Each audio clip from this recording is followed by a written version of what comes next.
गुरुवार व्रत कथा। प्राचीन समय की बात है। एक बड़ा प्राणी तथा दानी राजा था। वह प्रत्येक गुरुवार को व्रत रखता एवं पूजा करता था। यह उसकी रानी को अच्छा न लगता। न वह व्रत करती और न ही किसी को एक भी पैसा दान में देती। राजा को भी ऐसा करने से मना किया करती। एक समय की बात है कि राजा शिकार खेलने वन को चले गए। घर पर रानी और दासी थी। उस समय गुरु बृहस्पति साधु का रूप धारण कर राजा के दरवाजे पर भिक्षा मांगने को आए। साधु ने रानी से भिक्षा मांगी तो वो कहने लगी, हे साधु महाराज, मैं इस दान और पुण्य से तंग आ गई हूँ। आप कोई ऐसा उपाय बताए कि जिससे यह सारा धन नष्ट हो जाए और मैं आराम से रह सकूं। साधु रूपी बृहस्पति देव ने कहा, हे देवी, तुम बड़ी विचित्र हो। संतान और धन से भी कोई दुखी होता है। अगर तुम्हारे पास धन अधिक है तो इसे शुभ कार्यों में लगाओ, जिससे तुम्हारे दोनों लोग सुधरे। परंतु साधु की इन बातों से रानी सुख नहीं हुई। उसने कहा कि मुझे ऐसे धन की आवश्यकता नहीं जिसे मैं दान में दूं तथा जिसको संभालने में ही मेरा सारा समय नष्ट हो जाए। साधु ने कहा, यदि तुम्हारी ऐसी इच्छा है तो जैसे मैं तुम्हें बताता हूँ तुम वैसे ही करना। बृहस्पतिवार के दिन तुम घर को गोबर से लीपना, अपने केसे को पीली मिट्टी से धोना, केसों को धोते समय स्नान करना, राजा से हजामत बनाने को कहना, भोजन में मांस मदिरा खाना, कपड़ा धोबी के यहाँ धुलने डालना। इस प्रकार 7 बृहस्पतिवार करने से तुम्हारा समस्त धन नष्ट हो जाएगा। इतना कहकर साधु बने बृहस्पति देव अंतर्ध्यान हो गए। साधु के कहे अनुसार करते हुए रानी को केवल 3 बृहस्पतिवार ही बीते थे कि उसकी समस्त धन संपत्ति नष्ट हो गई। भोजन के लिए परिवार तरसने लगा। एक दिन राजा रानी से बोला, हे रानी, तुम यहीं रहो, मैं दूसरे देश को जाता हूँ, क्योंकि यहाँ पर मुझे सभी जानते हैं, इसीलिए मैं कोई छोटा कार्य नहीं कर सकता। ऐसा कहकर राजा परदेश चला गया। वहाँ वह जंगल से लकड़ियाँ काट कर लाता और शहर में बेचता। इस तरह वह अपना जीवन व्यतीत करने लगा। इधर राजा के बिना रानी और दासी दुखी रहने लगी। एक समय जब रानी और दासी को 7 दिन बिना भोजन के रहना पड़ा तो रानी ने अपनी दासी से कहा, हे दासी, पास ही के नगर में मेरी बहन रहती है, वह बड़ी धनवान है, तू उसके पास जा और कुछ ले आ ताकि थोड़ा बहुत गुजर बसर हो जाए। रानी दासी की बहन के पास गई। उस दिन बृहस्पतिवार था। रानी का बहन उस समय बृहस्पतिवार की कथा सुन रही थी। दासी ने रानी की बहन को अपनी रानी का संदेश दिया, लेकिन रानी की बहन ने कोई उत्तर नहीं दिया। जब दासी को रानी की बहन से कोई उत्तर नहीं मिला तो वह बहुत दुखी हुई। उसे क्रोध भी आया। दासी ने वापस आकर रानी को सारी बात बता दी। सुनकर रानी ने अपने भाग्य को कोसा। उधर रानी की बहन ने सोचा कि मेरी बहन की दासी आई थी, परंतु मैं उससे नहीं बोली, इससे वह बहुत दुखी हुई होगी।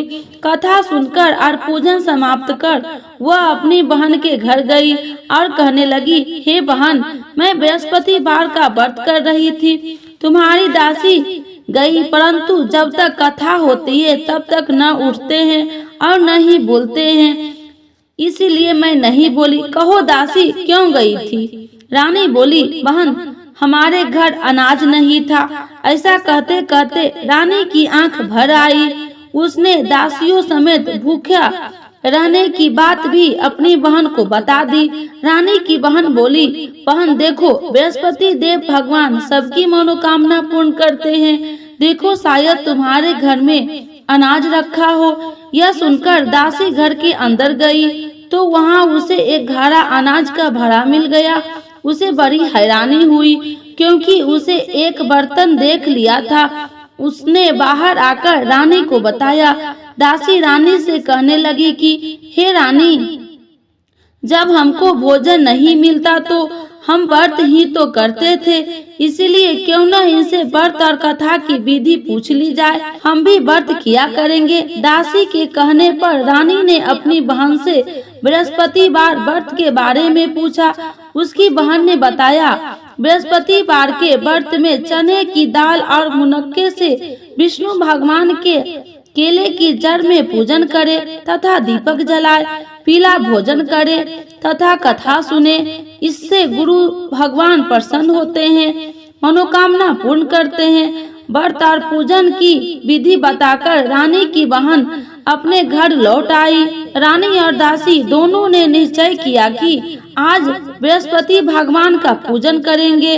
7 रोज बाद जब बृहस्पतिवार आया तो उन्होंने व्रत रखा। कुसकार में जाकर चना और गुड़ बीन लाई तथा उसकी दाल से केले की जड़ तथा विष्णु भगवान की पूजन किया। अब पीला भोजन कहाँ से लाए? दोनों बड़ी दुखी हुई, परंतु उन्होंने व्रत किया था, इसीलिए बृहस्पति देव दोनों थालों में सुंदर पीला भोजन लेकर आए और दासी को देकर बोले, हे दासी, यह भोजन तुम्हारे लिए और तुम्हारी रानी के लिए है, इसे तुम दोनों ग्रहण करना। दासी भोजन पाकर बहुत प्रसन्न हुई। उसने रानी को सारी बात बताई। उसके बाद वे प्रत्येक बृहस्पतिवार को गुरु भगवान का व्रत और पूजन करने लगी। बृहस्पति भगवान की कृपा से उनके पास धन हो गया, परंतु रानी फिर पहले की तरह आलस करने लगी। तब दासी बोली, देखो रानी, तुम पहले भी इसी प्रकार आलस करती थी, तुम्हें धन रखने में कष्ट होता था, इसी कारण सभी धन नष्ट हो गया।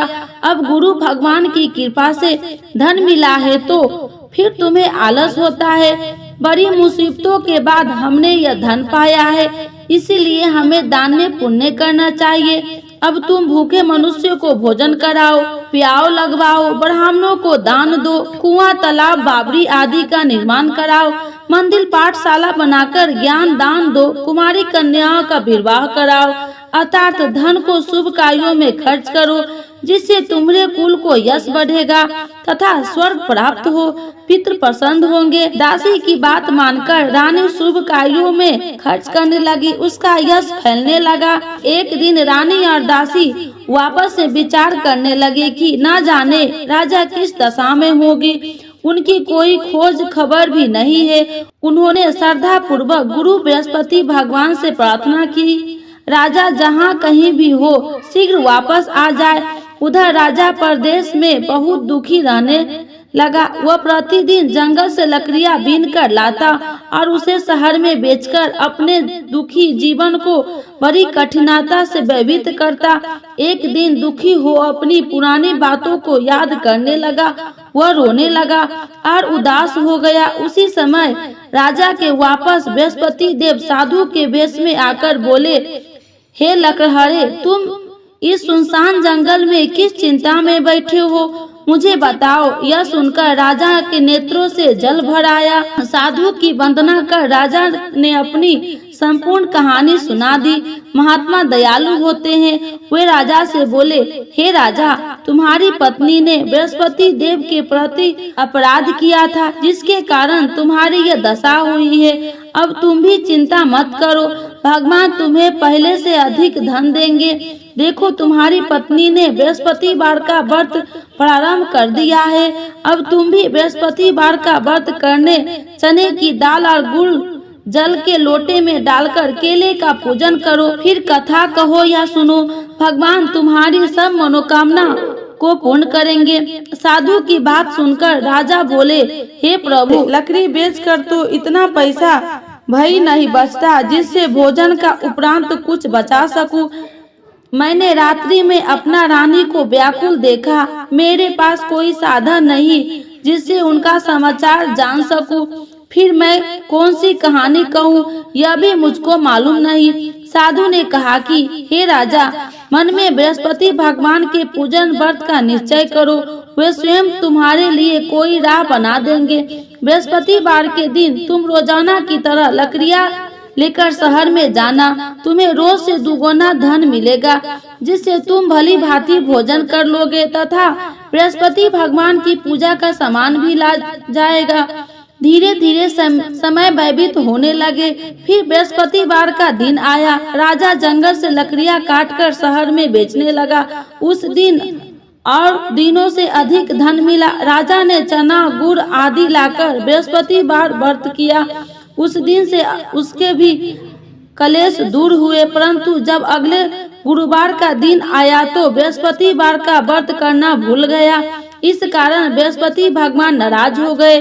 उस दिन उस नगर के राजा ने विशाल यज्ञ का आयोजन किया कि तथा अपने समस्त राज्य में घोषणा करवा दी कि सभी मेरे यहाँ भोजन करने आवे, किसी के घर चूल्हा न जले।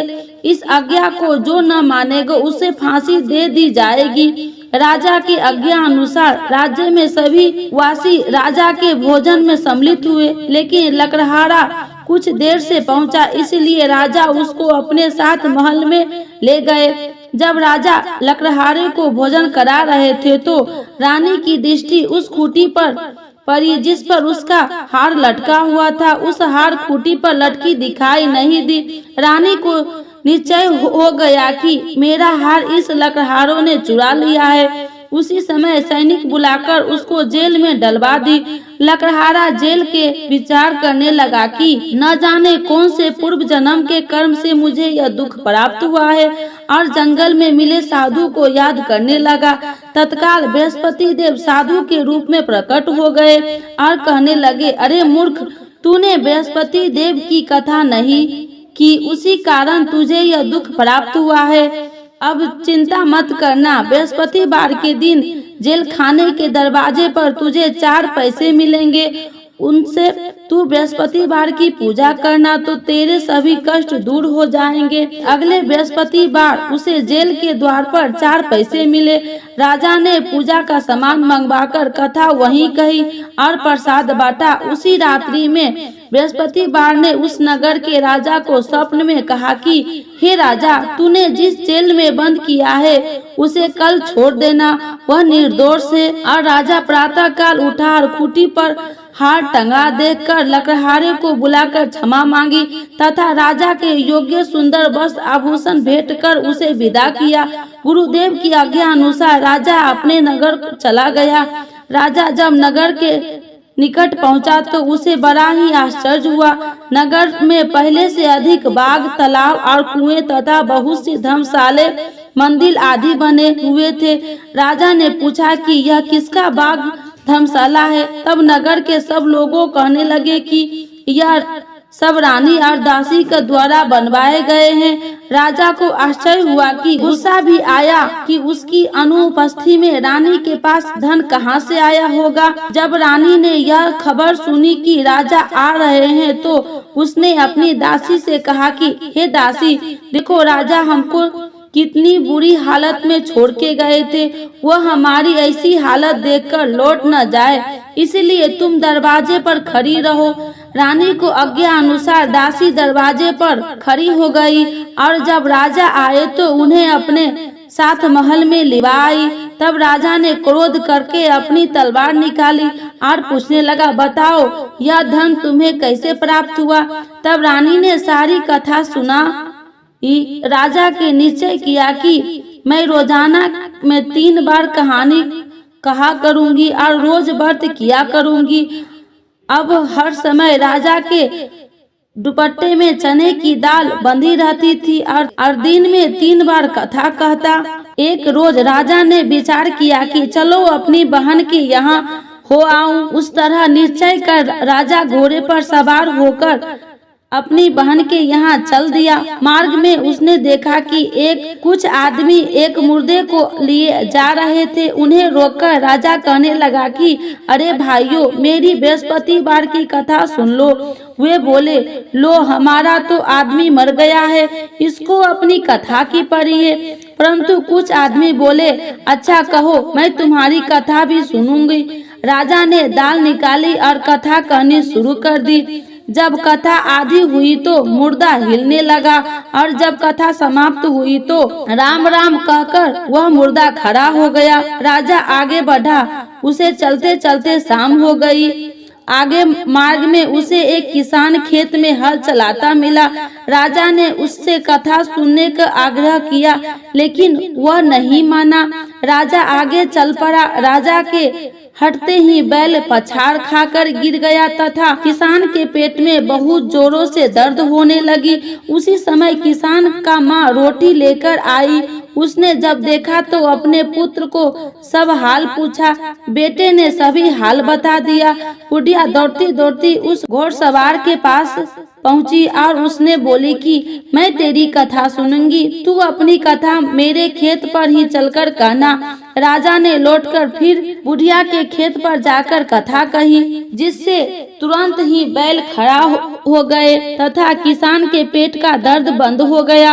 राजा अपनी बहन के घर पहुंच गया। बहन ने भाई की खूब मेहमानबाजी की। दूसरे रोज प्रातः राजा जागा तो वह देखने लगा कि सब लोग भोजन कर रहे हैं। राजा ने अपनी बहन से जब पूछा कि ऐसा कोई मनुष्य नहीं जिससे भोजन नहीं किया हो, जो मेरी बृहस्पतिवार की कथा सुन ले। बहन बोली, हे भैया, यह देश ऐसा ही है। यहाँ लोग पहले भोजन करते हैं, बाद में अन्य काम करते हैं। फिर वह एक कुम्हार के घर गई जिसका लड़का बीमार था। उसे मालूम हुआ कि उसने यहाँ 3 दिन से किसान भोजन नहीं किया है। रानी ने अपने भाई की कथा सुनने के लिए कुम्हार से कहा। यह तैयार हो गया। राजा ने जाकर बृहस्पतिवार की कथा कही, जिसको सुनकर उसका लड़का ठीक हो गया। अब वो राजा की प्रशंसा होने लगी। एक दिन राजा ने अपनी बहन से कहा, हे बहन, अब मैं अपने घर जा रहा हूँ, तुम भी तैयारी हो जाओ। राजा की बहन ने अपनी सास से अपने भाई के साथ जाने की आज्ञा मांगी। सास बोली, हाँ चली जा, मगर अपने लड़कों को मत ले जाना, क्योंकि तेरे भाई की कोई संतान नहीं होती है। बहन ने अपनी भाई से कहा, हे भैया, मैं तो चलूंगी, मगर कोई बालक नहीं जाएगा। अपनी बहन की भी छोड़कर दुखी मन से राजा अपने नगर लौट आया।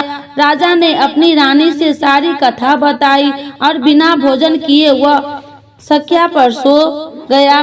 रानी बोली, हे प्रभु, बृहस्पति देव ने हम सब कुछ दिया है, वे हमें संतान अवश्य देंगे। उसी रात बृहस्पति देव ने राजा को स्वप्न में कहा कि हे राजा, उठ, सभी सोच त्याग दे, तेरी रानी गर्भवती है।